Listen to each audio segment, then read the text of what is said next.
What is going on, everybody? Chris here, and today we're taking a look at the Jowua mobile connector. Now this can be used with either NACS standard or J1772. Either way, or you could get the NACS and use an adapter, or get the J1772 and use an adapter. This wall connector can be used with all electric vehicles. Now this is a really nice wall connector, and it has a few benefits that you're going to see over like Tesla's solution. We'll compare it to mostly, but other wall connectors as well. Now if you look at something like Tesla's mobile connector, the max it can output is 32 amps. So my NEMA 1450 here is actually a 50 amp, meaning it can output up to 40 amps continuously safely. But with Tesla's mobile connector, the most it can physically do, even if your wall is rated for more, is 32 amps. The Jowua, by comparison, can do 25% faster charging speeds by giving you up to 40 amps of power. Now, I do want to touch on something here because there was a little controversy with Jowua's product. Now, Jowua did send this out to me for free, and they've sponsored me and stuff, but they're not approving this video or checking what I say or anything. So Jowua's mobile connector, an interesting thing that it can do is it can actually use the max rated load of that outlet. So it gets a little confusing, but in general, when you have a continuous load, like charging an electric car or using a space heater or something, you only use 80% of the outlet's rated capacity for safety reasons. And it makes a lot of sense, and that is how it's supposed to work. That's what you should do. Jowua's connector, on the other hand, you actually can use the full rated amperage of that outlet. So my outlet here, my NEMA 1450, has a 50 amp breaker. So I'm rated for 50 amps. 80% for me is 40 amps. So I can do 40 amps all day and all night. I've been doing that for over 6 years now out of this exact outlet. Never been an issue.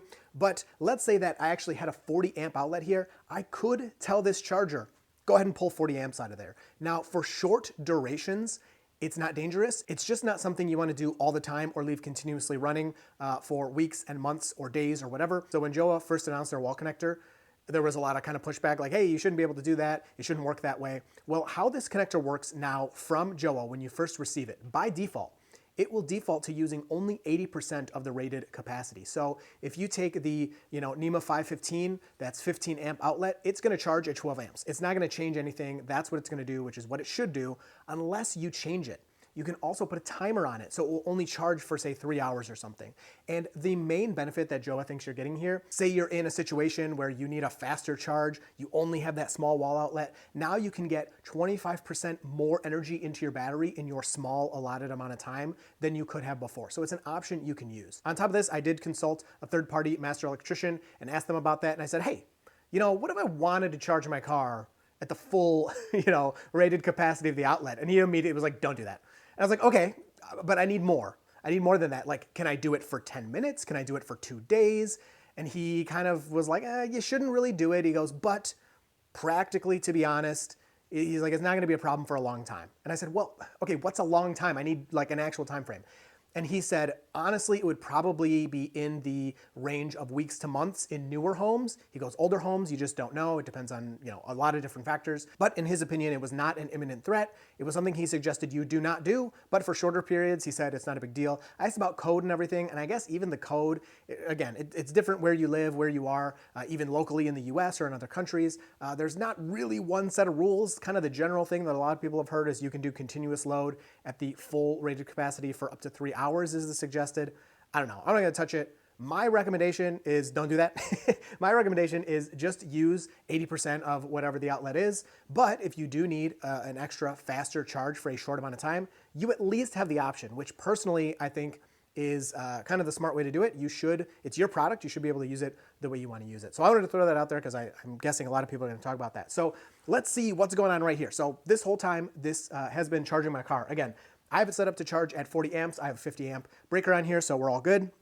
Looking at the amp here, I have this charging session is what we're looking at. I've added 13.1 kilowatt hours of energy. We are currently charging, and we've been charging for 2 hours and 45 minutes. And you can see if you've been watching this, my amperage is actually kind of moving all over the place. It now just went up to almost 40 amps. We're at 9.5 kilowatts of power. It was just at 32. Before that, it was even lower. And you might be wondering, why is it moving all over the place? Well, I'm currently using Tesla's charge on solar ability with this Tesla Model Y. So because I have Tesla Powerwalls in the basement, it's sunny outside. The sun is giving us more or less energy depending on the cloud cover or whatever's going on out there. And so Tesla automatically adjusts my charging speed of my Model Y to use any extra energy. So whatever energy my home is using goes to the home first. Anything beyond that, instead of going into the power wall or out to the grid, is going directly into my Tesla. It's more efficient and can end up saving you some money on your charging. So I have that set up for both vehicles. And so the Model Y right now is taking advantage of that charge on solar, and the Jowua is fully compatible with that. If you want, in the Jowua settings here, you can change your amperage, how much it's going to charge, how long you're going to charge, when it's going to start charging. Of course, you can schedule if you have a Tesla in the Tesla, and a lot of EVs now, but some EVs don't have this ability built in, believe it or not, especially older ones. So if you need a way to schedule charging, this charger, this wall connector can do it. Now, am I saying if you have, a wall connector like a Tesla one, you should run out and replace it with this immediately? Not exactly, but if you're looking for another charger, it's always a good idea to keep one in your car. This is a great second option. Or if you do not have a wall connector, because Teslas and some EVs don't get delivered with wall connectors, I would suggest this one because, again, the max rated capacity of this is 25% faster than what you can get from Teslas.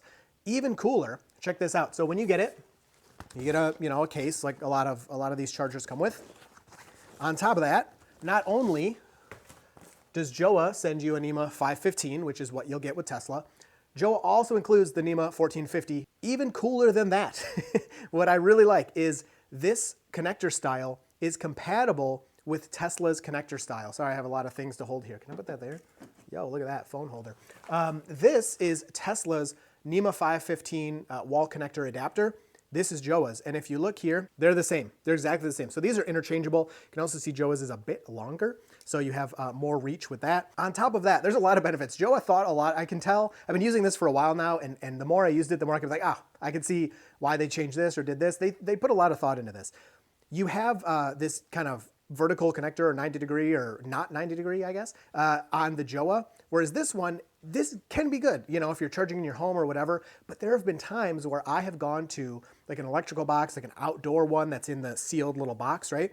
And this doesn't fit very well because of this 90 degree. In those situations, I would have much rather had this connector. And on the opposite side of that, where this is nice in a home, like against a flat wall or something, there's nothing wrong with having this either. So it's really nice that they included this one, but if you have this one from Tesla, you can interchange however you want, whenever you want to use the different ones. So I can just show you that right now. Let's get this unplugged. So there you go. It is unplugged there. And these are both Jowua's. So let me switch over here. I hope this flap doesn't go down and send my phone flying. That would be funny. Let's check it out. This is Tesla's. You can see the Tesla T on there.